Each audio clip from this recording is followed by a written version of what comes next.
So you went to the Simola Hill climb. Yes. In 2019. Yeah. And you cannot compare the cars that are there with the cars that we have here. No. No. They have taken it to a yeah. Because that's time attack. I think we will get there eventually. Because also now the resources, like there's a really, really wild like skyline I saw there, but there's a guy who's in construction called Scribante. Built the skylines like 1200 horsepower, and then the aero on it was really mad. So yeah, I think in terms of motorsports, we will get there because I'm seeing we are at a point right now where the cars are getting too powerful for the roads.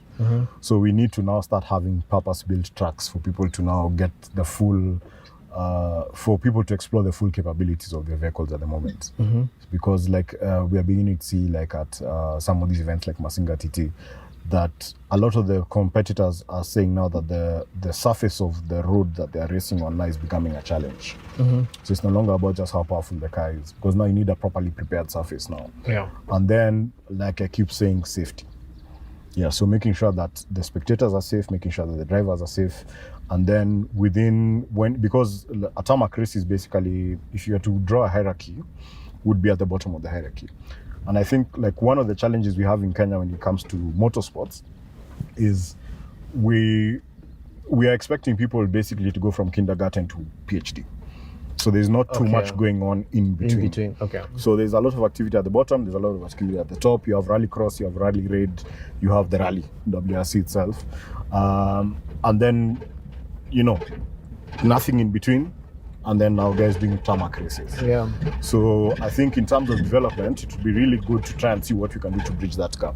Yeah, and so, with good development, then it creates that demand for high-end cars, and the demand is there. I mean, people are buying the cars, and that's what I'm saying. Like at the moment, like they're not able to exploit the full capabilities of their cars. I mean, we do have builds that are in excess of 1,000 horsepower, but now where is that guy going to drive that car?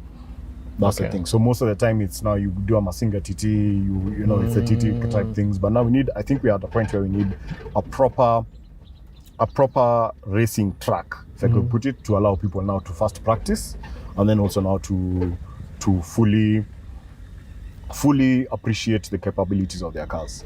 Now, there is actually something I remember I had a conversation with Azza Anwar a few years ago, and he was talking about basically there's something called a touring car challenge. So like basically you pick one car. So let's say like if it's a Pro Box, and you standardize it. So now in racing it's called homologation. So making sure that the car is exactly the same for every driver. So that now what is standing out is the driver and the driver's skills. So you're driving, so it's the same car, same engine, same ECU, running the same tires, same amount of fuel, and running on the same track. So somebody being number one as opposed to number two, number three is not a question of how much money you spent on your build, but now your actual skill as a driver.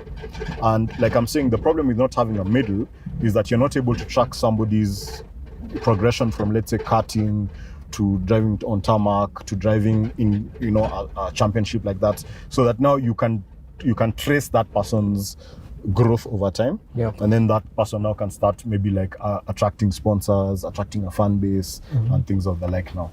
So, and then building skill, making mistakes, learning from your mistakes, increasing your skill, because like you look at since Formula 1 has become a really big thing now, Drive to Survive. But if you have actually watched Drive to Survive, you see how early those guys start.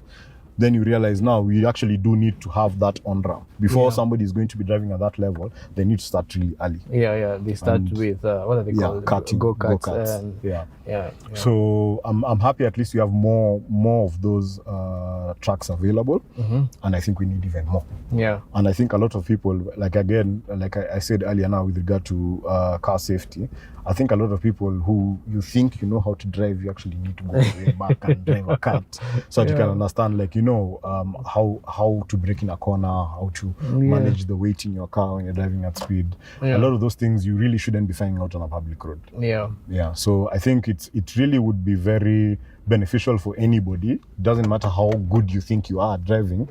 get into karting and see how it is before you start thinking about jumping into TTs and the like. Get into karting so that you can understand some of those basic fundamentals of driving. Of driving at speed. At speed, yeah. Yeah, so in a controlled environment, in a way that you are not going to get hurt, you're not going to hurt other people.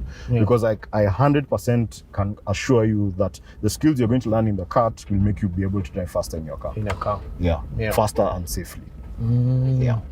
So thank you so much for watching that highlight video. If you want to watch the full conversation that we had on the game drive, click here. I'm going to put it here.